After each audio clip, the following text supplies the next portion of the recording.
Hi there, Sharon Horne-Ellstrom here. Welcome to Supersize You Annual Challenge. Today we are on the Z in Supersize. I'm making a cute little graphic as we go through this, and tomorrow will be the final day. But today we're talking about Z. What in our life framework of the 9 areas of our life framework starts with Z? Nothing, because none of them do. But we're using Z to represent easy communications. Easy, good, positive interactions with other human beings in the form of communication. This is one of those areas that I added to my personal life framework and my business life frameworks in 2020. I was getting some coaching in 2020 and 2021 on core skills that are just critical and important to just about every area and aspect of our life. And I'm like, that fits just perfectly with the 7-part life framework I share. Why would I not do and apply them to every area and aspect of my life and to my goal setting, annual planning, long-term legacy planning, goals, etc. So that's what I did. And then I'm like, oh, this is so amazing. I'm going to teach other people to do the same thing. So communication is always been important, right? Nothing happens unless we have the ability to communicate first and foremost with ourselves through different ways of communicating with ourselves, self-talk. All the people that think that they don't have a voice and a narrative going on in their head all the time, and that it's like some form of mental illness. Guess what? We all have that. We all have that, hopefully, that still, calm, rational, beautiful, unique, human, delightful, divine voice within us, keeping us on the path of what is right for us.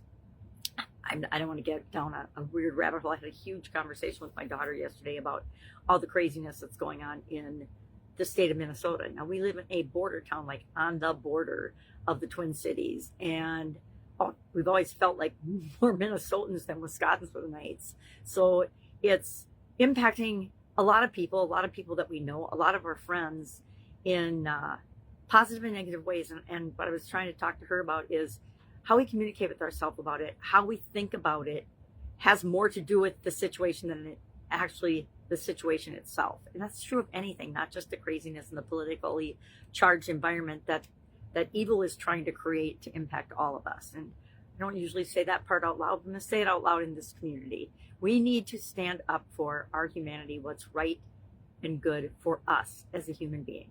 And to be honest, none of it has anything to do with me personally, none of it. And so I am choosing not to participate. A lot of times, one of the biggest lessons I learned from my sudden cardiac arrest was choose what to and what not to participate in.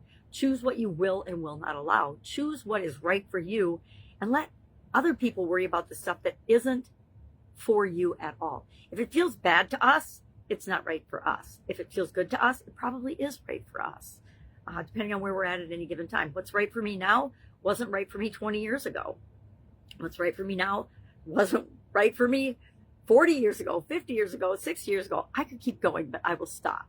So today we're talking about communication. We're thinking about communication. We're asking ourselves, how does communication, my ability to be a great communicator, either enhance or take away from me being the best possible version of me showing up every day and positively impacting the lives of others? Because I'll tell you right now, if you are not a person that wants to positively impact the lives of others and set a good example for other people, I didn't say set an example, I said set a good, kind, loving, positive example for other people, then please quit the challenge right now and stop listening to me, because that is core and central to my being. And I think we're all here to be the best possible version of ourselves and to make the world a better place. And if that doesn't resonate with you at all, then please don't listen to me. Find someone that you do resonate with, you can relate to, that you can look up to and interact with and learn from.